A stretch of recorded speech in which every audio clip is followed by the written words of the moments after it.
बुद्धि की जीत। एक गांव में कुश्ती का आयोजन हुआ था। दूर दूर के सभी गांवों से बड़े बड़े पहलवान आए हुए थे। सभी पहलवान हट्टे कट्ठे थे। पहलवानों की भीड़ में कालू पहलवान सबसे दमदार था, जिसने आज तक एक भी कुश्ती नहीं हारी। कुश्ती का प्रोग्राम चालू हुआ। बारी बारी से सभी पहलवानों के बीच में कुश्ती हुई। कुश्ती के अंतिम पड़ाव में सभी पहलवानों को कालू से भिड़ना होता था, लेकिन कालू के सामने कोई टिक नहीं पाता था। आखिरकार इस कुश्ती प्रतियोगिता का विजेता भी कालू ही रहा। गांव के सरपंच ने कालू का हाथ ऊपर कर उसे विजेता घोषित कर दिया और इनाम की 5 लाख को स्वीकार करने के लिए मंच पर बुलाया। कालू भरी भीड़ में चिल्लाते हुए बोला कि क्या इस भीड़ में कोई ऐसा बंदा है जो मुझे हरा सकता है? अगर मुझसे जीत गया तो ये 5 लाख उसके, और अगर हार गया तो उसको मुझे 1 लाख रुपए देने होंगे। क्या किसी को ये चुनौती मंजूर है? भीड़ के सभी नौजवान एक दूसरे का मुंह देखने लगे। कोई आगे नहीं आया। किसी को आगे न आता देख कालू हंसने लगा।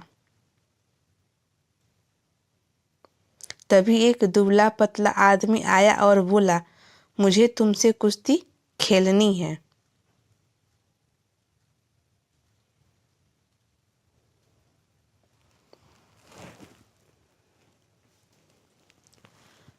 दोनों मैदान में उतर गए। सभी लोग कालू के लिए तालियां बजा रहे थे। किसी ने गुल्लू का नाम तक नहीं लिया। अब गुल्लू और कालू के बीच कुश्ती शुरू हुई। गुल्लू किसी तरह से खुद को बचाकर आगे भाग रहा था। सभी लोग गुल्लू की मूर्खता पर हंस रहे थे। गुल्लू को भी लग रहा था कि उसने अखाड़े के अंदर आकर गलती कर दी है, लेकिन वापस बाहर गया तो 1 लाख देने होंगे। गुल्लू ने अपना दिमाग चलाया और चालाकी से उसको पीछे से पकड़ लिया और कालू को खूब गुदगुदी की। कालू ने किसी तरह उसको छुड़ाया और सामने ले आया। अगली बार जैसे ही कालू ने हाथ उठाया, गुल्लू ने उसकी टांगों के नीचे से निकलकर उसकी टांगें खींच दी और कालू गिर पड़ा। भीड़ अब गुल्लू गुल्लू करने लगी। कालू ने अपना होश खो दिया, लेकिन किसी तरह वह खड़ा हुआ। एक बार फिर दोनों आमने सामने थे।